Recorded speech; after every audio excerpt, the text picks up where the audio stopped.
Coming up, why the Iowa City Council voted to approve the suspension of an Iowa City bar's liquor license and what that means for the business going forward. Another twist in the fight over the Iowa City Historical Society. Upset brewing how Iowa men's basketball found a way to rally versus Rutgers.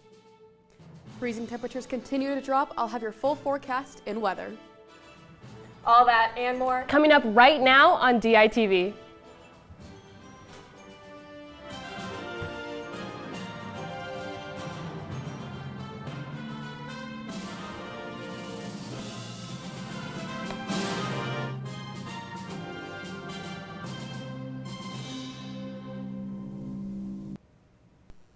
Good morning from Iowa City. It is Wednesday, January 21st. I'm Morgan Burhans. And I'm Linda Lacco. And the third member of our team, Kate Vernon, is live in studio to tell us today's weather forecast. Kate, great to see you inside today, but I'm guessing you're bringing us some bad news. So what's it looking like? Any rising temperatures on the horizon? Well, guys, it sure was a brisk walk into work today, and I'm grateful to be inside for sure. I even had to break out my long coat to get in here. Taking a look at the Pennacrest today, you can expect a high in the mid-30s with the possibility of a few flurries. This evening we'll reach a low of around 11 degrees with wind speeds from about 15 to 25 miles an hour. Tomorrow we'll start partly cloudy and transition into overcast with a high in the mid-20s and a low of around negative 11 degrees. Make sure to bundle up walking to classes today. I'm taking gloves, hats, the whole get up. But for now, I'll send it back to the desk. A bar in downtown Iowa City is facing a 14-day liquor license suspension. In early November, Fieldhouse Bar and Grill reopened a new location on Clinton Street. And that's why we have Liz Schultz outside of the City Hall breaking down why the business is facing consequences. Liz? That's correct. Yeah, well, here last night at the Iowa City Council, members unanimously voted to approve the suspension of a 14-day liquor license at the Fieldhouse Bar and Grill. Now, city leaders say this is because they're violating several state codes, including not actually correctly operating or advertising themselves as a restaurant. Now, city leaders also say that the bar cannot actually serve alcohol on all 3 floors, which, like I said, this is currently in violation of the state law. Now, but the owner, Tracy Barkalow, argues that Fieldhouse is operating the exact same way as any other restaurant in Iowa City. We are a comparable restaurant to a Poly Ice, not probably the best quality. We're working on it, but we do sell pizza just like Poly Ice Pizza does. Is it your principal business to sell pizza? Yes, it is. Now, Fieldhouse does have the option to appeal this suspension to the Department of Revenue, which would put a pause on that current suspension for 14 days. But for now, Fieldhouse does have a limited time to prove that they are correctly operating. For now, live in Iowa City, Liz Schultz, DITV News. Court Street in Iowa City is reopening for the winter season. The street is now available for vehicle traffic but is staying closed for pedestrians until spring.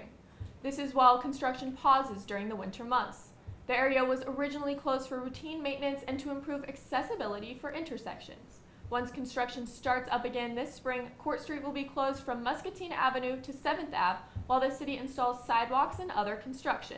The city will continue to share updates on the Court Street reconstruction project on their website at icgov.org. Iowa City Senior Center is turning a day in remembrance into a day of action. DITV's Annika Perez breaks down the events of the day. Where donations and community involvement are all a part of the Martin Luther King Day of service. This Martin Luther King Day, the Iowa City Senior Center kicked off a month-long Black Future Fest. The name of the festival is Parables of the Future, Black Future Fest. So we decided to start on MLK Day as a day of service because I think sometimes it can be just a day off for people. Many locals and organizations joined in to make this day happen. Grace Lockwood, the arts advocate at United Action for Youth, helped facilitate one of the events at the center. UAY is helping out today with the mural project. Everybody in the community that we can paint a small square that has something to do with how we see the future. As well as mural painting and food drive, this event also allowed for locals to bring in pre-loved clothes for the community. Doing a donation where people can come in and donate canned goods, also can donate some nice warm boots. These boots can be gently used and also new, and we'll be more than happy to greet you and help put things away and get them ready for our people that need them in the community. This is just the beginning of the Black Future Fest, as opportunities to attend and get involved are happening all throughout the month. This is about imagining the future, but also being willing to participate and be a part of that change. If ever there was a time in life for us to be active about our thoughts and liberation and freedom and those concepts, now is that time. To get more information, check out the Iowa City Black Future Fest directory. From the Iowa City Senior Center, I'm Monica Perez, DITV. Iowa City is looking for ambassadors for their climate program. As climate ambassador, residents in neighborhoods, businesses, and organizations can help advance and accelerate Iowa City Climate Action and Adaptation Plan. Iowa City dedicated to being net zero by 2050 by cutting greenhouse gas emissions by 45% by 2030. This program designs to empower efficient climate changes leaders within the Iowa City community. ICCA is now accepting applications for the spring 2026 training session. It will remain open until January 30th, and you can apply on the website listed on your screen. Iowa Senate lawmakers advanced a bill that would keep the Iowa City Historical Society closed for good. This new bill would uphold the closure and move resources to the Des Moines location. It would also make resources available online. There's a bill to counter this, one that would reopen the Historical Society, but it has not advanced yet. The Iowa City location was set to close at the end of June, but closed early at the end of 2025. Current state law requires 2 locations to be open at any given time, with one in Des Moines and the other in Iowa City. DITV will keep you updated on the progress of these bills. CAN Bus is making some expansions to their transportation system. The Federal Transit Admission gave the University of Iowa $6 million grant. This money is intended to replace 6 old buses with new. Diesel-electric hybrid version will go Transportation U Iowa transportation officials believe these new buses will improve services and rider experience. That is not all. The CAN Bus is also expanding its maintenance facilities. This development will increase storage to hold electric buses and chargers. The building will also house Iowa fleet services, including over 500 university vehicles that can be rented. The goal is to centralize management, drivers, and maintenance staff. The Iowa legislature has a divide between the Senate and House about carbon capture pipelines. DITV's Ryan Lynch is live in the DI newsroom with the progressions of the bill. Ryan? Thanks, ladies. The state Senate is considering a bill that would allow pipeline companies to use land through voluntary easements with alternate routes rather than obtaining it through eminent domain. Easements allow for the companies to use the land after the owner consents and is given compensation. Eminent domain would transfer the land ownership without the consent of the original owner. The State House also has a bill that addresses the pipelines against the carbon effects. The House bill would ban eminent domain as a method of acquiring land for these carbon capture pipelines. Opponents of the House measure say it would stop some current projects in the works. And moving on to the national sphere, President Trump brings more pressure in his mission to get Greenland. Trump told reporters yesterday that the North Atlantic Treaty Organization would benefit from U.S. control of Greenland. But some NATO nations are a little disappointed about this, as he placed a tariff on Denmark and various allies like the United Kingdom, France, Germany, and others. European Commission President Ursula von der Leyen expressed her disappointment about the tariffs. The proposed additional tariffs are a mistake, especially between long-standing allies. The European Union and the United States have agreed to a trade deal last July. And in politics, as in business, a deal is a deal. The European Union urged against the tariffs, while President Trump took on a different subject. He spoke against NATO with concern about the U.S. not receiving the aid it provides other treaty members. The big fear I have with NATO is we spend tremendous amounts of money with NATO, and I know we'll come to their rescue, but I just really do question whether or not they'll come to ours. And in response to what President Trump is saying, Some European countries did send troops to Greenland recently, but President Trump spoke today saying that he would not take Greenland by force. And these tensions are still on the rise, and the end is not yet in sight. Back to you guys in the studio. And coming up later, a look at both men's and women's basketball as we dive into the journey of a star freshman. Don't go anywhere. We'll have all that and more after the break. Stories occur every day, and here at DITV, we've got you covered with up-to-date news and politics. We are anxiously waiting for those votes for not only the national election, but here in District 1. Community members protest and stand for science. Keeping highlights and scores with Hawkeye Sports. Advancing to the quarterfinals, Iowa looks to boost their overall placement and their way into the semis. It's Iowa's second road win of the season, first since September 21st. And of course, all the latest in entertainment. Sit back, relax, and here's the word on the street. I'm here at the Alan McVeigh Theater where a unique performance. Here at DITV, we've got a crew bringing you all the stories from across the nation and right here in your backyard. From the Iowa State Fair. In Nashville, Tennessee. From downtown Iowa City. From Carver Hawkeye Arena. And bringing all the coverage straight to you live on Monday, Wednesday, and Friday mornings. Around the University of Iowa and Iowa City community, we have the stories that matter to you here at DITV. Welcome back to DITV. Let's take a look back back in studio with Kate for the weather for the rest of the week. And guys, if you think it's cold today, you might not want to hear about the rest of this week. Friday is looking like a true Iowa winter with about a high of -1 degree and a low of around -7 degrees. Saturday does not look much better with the temperatures staying in the single digits and below zero. Sunday will be slightly warmer with the high approaching 10 degrees and the low of around -6. The high for Monday will reach the mid-teens, but will also reach a low of around 3 degrees. Tuesday looks a little bit better with the high reaching the low 20s and a low of about 7 degrees. Now, I don't know about you guys, but I am already tired of having to wear so many layers just to get to class every day. I'll send it back to Morgan and Linda at the desk. Well, thanks for that, Kate. And Morgan, it was so nice to watch some sports indoors. I know, the Iowa men's basketball team had a great win yesterday, even though they barely got it done. Yeah, we're just nearly sneaking by Rutgers in their 11th home game of the season, but it was a hot hand at Tate Stage that kept things alive. But we did have DITV's Kate Vernon there with a full story of how the Hawkeyes came out on top. Last night, the Iowa men's basketball team struggled to find a rhythm throughout the game, but was ultimately able to pull off the win. Iowa lost the tip-off, allowing the Scarlet Knights to get the first points of the game.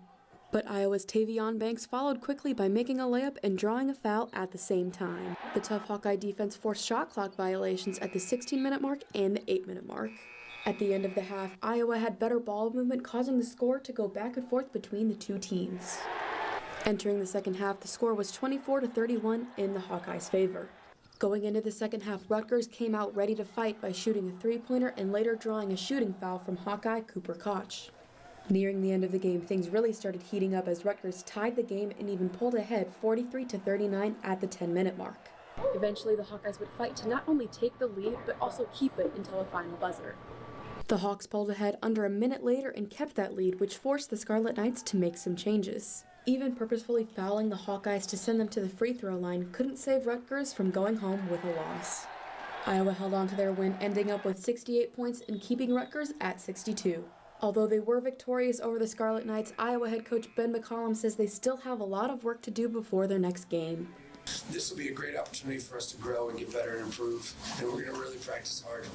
The Iowa men's basketball team will remain at home to face the USC Trojans next Wednesday. From Carver Hawkeye Arena, Kate Vernon, DITV Sports. Looking ahead tomorrow, it's Iowa women's basketball that will begin a very tough two-game stretch. The 10th-ranked Hawks have the 15th-ranked Maryland Terrapins and 12th-ranked Ohio State this week. First, it's out to College Park, Maryland, to face the Terrapins tomorrow. Maryland is coming off a 30-point loss to number 3 UCLA.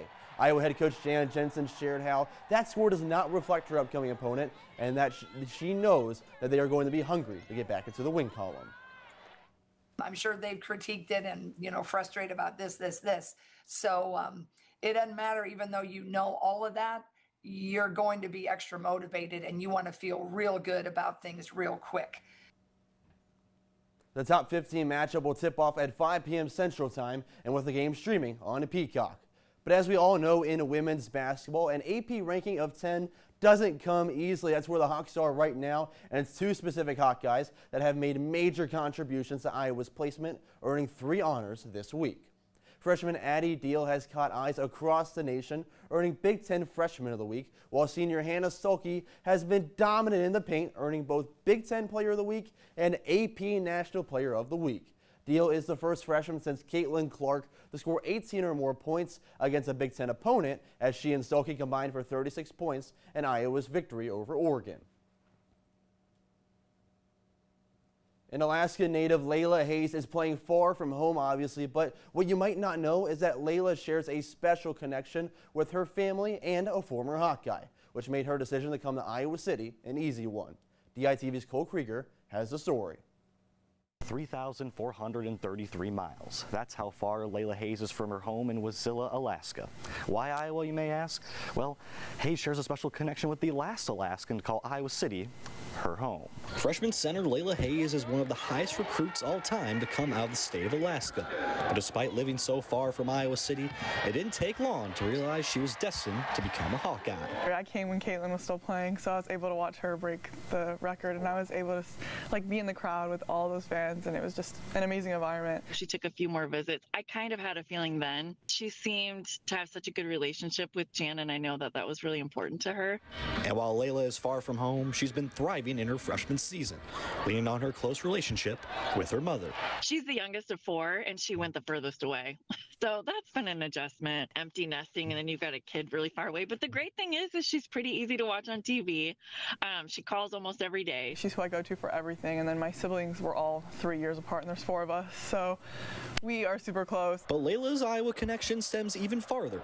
As the last Alaskan to wear the black and gold is former point guard Leah Magner, now Leah Hansen, who is one of Amber's closest childhood friends. She has been one of my best friends, you know, as an adult as well. And every time I'm back in Alaska, I go see them and I hang out with them. And while it wasn't necessarily Leah who convinced Layla to become a Hawkeye, Layla still honors her family friend by deciding to follow in Leah's footsteps by wearing the same number Leah wore, number 12. It's really awesome. I mean, she's such an amazing part of our lives. And I was very, very touched that she wanted to do that. But at the same time, I told her, just make it your own number and it's your legacy. I definitely wanted this to be her own decision. But I just flat out said, if you want to be the best host you can possibly be, you're not going to have anybody better to teach you than Jan Jensen. The pride of Alaska is already off to a hot start in her Hawkeye career. The 6'5" center is set to become a cornerstone for the Hawkeyes over the next few seasons. From Carver Hawkeye Arena, Cole Krieger, DITV Sports. And guys, I know it's not just her family, but all the Hawkeye fans are really happy to see Layla in that Iowa uniform. Yes, she is doing great out there, and she is getting all of the love from the Hawkeye fans.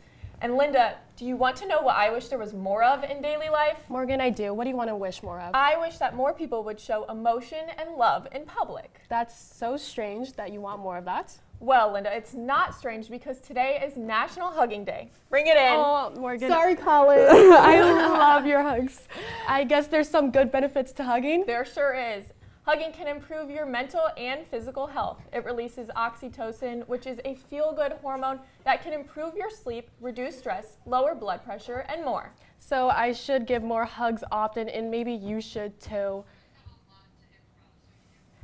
Kate, I'm sorry that you didn't get to join in our group hug. No, it's okay. I just wasn't quick enough to get over here. We're in the same boat. Don't worry. We're in the same boat. Well, should we do a group hug? Should we? I mean, Come guys on, Can we get in, you need guys. all the DITV love for National Hugging Day. I love that for us, and I also, well, well, Kate, maybe you didn't get a hug because you didn't join us on our pink. Oh yeah. Oh, sorry. Shame on you, Kate. We're you know festive what? today. I didn't know you guys were coordinating like that. You gotta be in the same mindset with us. You have to I'll think. try to get on the same wavelength next time. I think so. Yeah, but anyways, you always look great though. But You that's do. okay. Thank you. Yeah.